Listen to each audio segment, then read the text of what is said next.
Lately, I've been slacking on uploads. You see, when I talk about creative block, I'm not actually really referring to creative block because I actually have a lot of ideas. And I think actually most people that have creative block have a lot of ideas, and a big problem with creative block is both perfectionism, trying to find the best ideas and thinking that your bad ideas are worse than they actually are. But then you also have the issue of just not enjoying life. If you don't enjoy life, then you're not going to do things that you enjoy, and doing things that you enjoy is how you find things that, spark the human brain. And that's where good ideas come from. I was going to make a whole video on this, but I really got to get more concrete ideas. But I do think, for the most part, creative block is primarily because you are in this state where you're constantly just trying to come up with good ideas, and you're not actually focusing on what you consider to be good, what you consider to be entertaining, which is found through enjoying life. If you just go do the projects that you like to do, you'll probably find that a lot of those projects are probably entertaining to other people. And honestly, I think that those really big YouTube ideas, those Mr. Beast ideas, are kind of strange because it doesn't quite fit into my definition there of, a good idea comes from something that you really want to do. Because if you look at Mr. Beast videos, for example, nobody wants to count to 100,000. That's craziness. But then comes in the factor of actually also wanting to create good content. I think that people, when they're trying to come up with the greatest ideas, they think about these people that don't really care about the topic of the video as much as they care about creating good videos. And that's why they come up with such good video topics. I don't know if I'm really making any sense here, but anyways, that's why I think that your ideas suck, in the nicest way possible. That's why I think that you think that your ideas suck. Which kind of leads into my next topic of this video, which is both YouTube schedules, how I'm going to be approaching them, and YouTube content retention. YouTube content retention is like drugs, honestly. It's kind of crazy how people are addicted to using, they're literally called users. These websites don't call you guys viewers, they call you users, which is just, one, it sounds terrible, but two, I don't really believe that content retention has anything to do with entertainment value.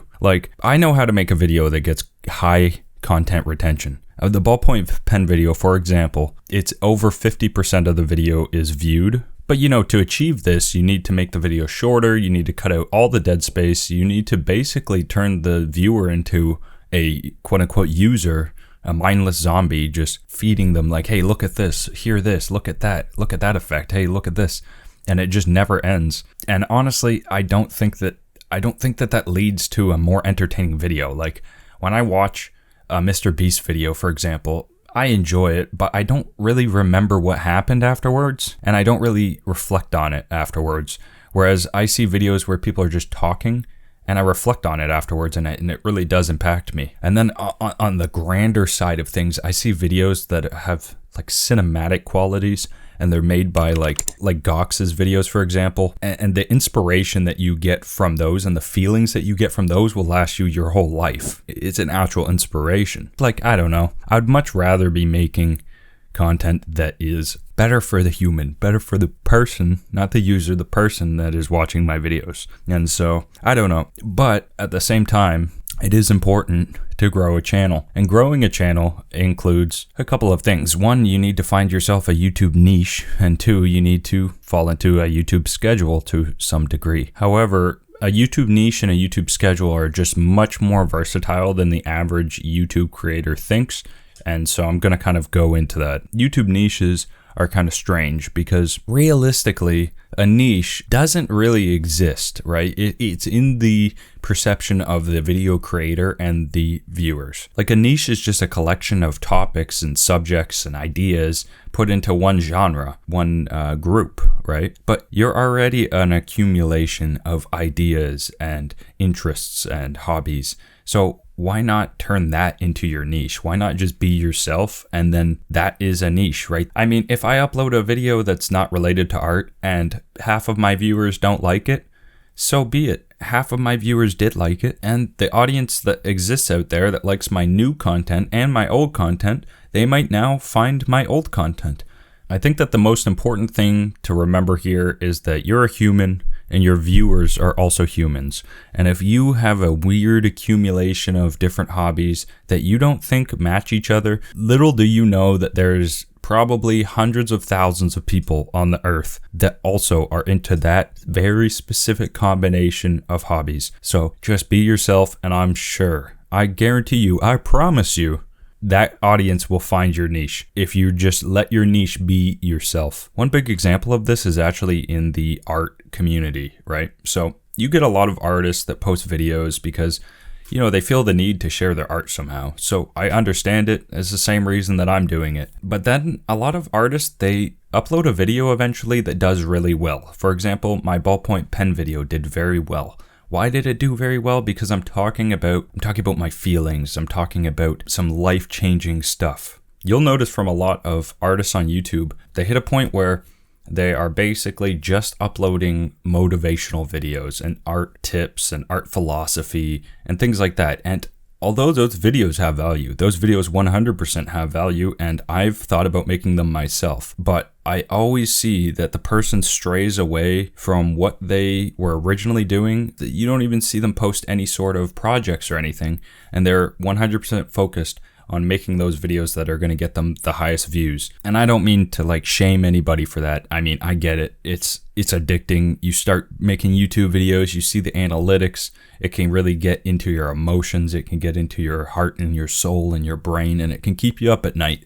But at the end of the day, right, I promise you, if you just be yourself, there is people out there that like you. I guarantee you that there's people out there that like you as who you are. You don't have to overthink it. If you like making those motivational videos, just make what you like. Just don't overthink it. That's my whole point on this thing. Next, I'm just going to talk about YouTube schedules. This part's going to be a little bit shorter. Now, I've said in the past, I've been on YouTube for over a decade. I actually checked recently, and I've actually been on YouTube coming up in about a year or two, kind of going based on the old social blade of my oldest channel. Anyways, I've been on YouTube for coming up to 2 decades. So I've tried out basically every single YouTube schedule that could ever exist. I've done weekly, I've done bi-weekly, I've done daily, and I've done every other day. And I've done where I just upload whenever I want. Now, I'm not going to lie to you and say that YouTube schedules don't matter. YouTube schedules definitely do matter. There's nothing in the algorithm itself that is going to prevent you from being successful if you have a different YouTube schedule. Daily uploads aren't going to send you to the top, but in the simplest way to explain it, the YouTube algorithm basically works based on the viewer. So the thing is that most viewers are going to be more likely to keep up with a channel and more likely to click on their videos if they have a consistent schedule, or if they see their videos pop up frequently and if they enjoy them. So in theory, this can actually have the opposite effect where you upload daily and your videos aren't good. And because they aren't good, then they actually see a drop off from uploading so frequently because people are finding it to be annoying. But if you do make good content and you upload it as much as you can, that is obviously going to be good. And if you could stick to, say you can manage to upload 3 videos a day, if you do upload them on the same days every week, that would benefit you because, the average viewer does like to have some sort of schedule that they can know when your videos are coming out. That's just a benefit. And that just makes the viewers more likely to click your videos, which is going to make your videos more likely to do well. But it has nothing to do with the actual upload schedule itself. The YouTube algorithm doesn't actually check how often you upload your videos. It's quite literally just based on whether or not the viewers liked your video, which then leads up to one of my final points, which is Mustard. If the YouTube schedules doesn't matter and if the YouTube niche doesn't matter, then why do you keep uploading the same type of videos every single day? And the answer is basically just because I want to be able to communicate with you guys on a daily basis, keep this human aspect to the channel. And I do have bigger projects for the channel. I have bigger videos, more edited videos in my mind bank, in my list of ideas. And just so you guys know I'm not capping or anything, take a look at my list of video ideas. It's very long, it's very extensive. I'm gonna blur things out so that there's no spoilers. I have bigger ideas, but they take time. And I like the communication. I like the community aspect of YouTube. I guess in the simplest way, I just really like making these. Like, I don't know. If you're trying to pick a YouTube schedule, you know what? Just start off by just uploading whenever you finish a video. Just upload when you want to. Anyways, all I'm really trying to say here is that I do have plans for bigger videos, and they will come out, and they're going to be great, I promise you. Even if I upload those big videos, I'm going to continue to upload these shorter, more human, more community-driven videos. Anyways, I think that that's all for today. I hope I didn't ramble too much, and I hope that you have a great day. I mean, you can like the video if you want to and stuff. I don't really care, honestly. It doesn't really matter.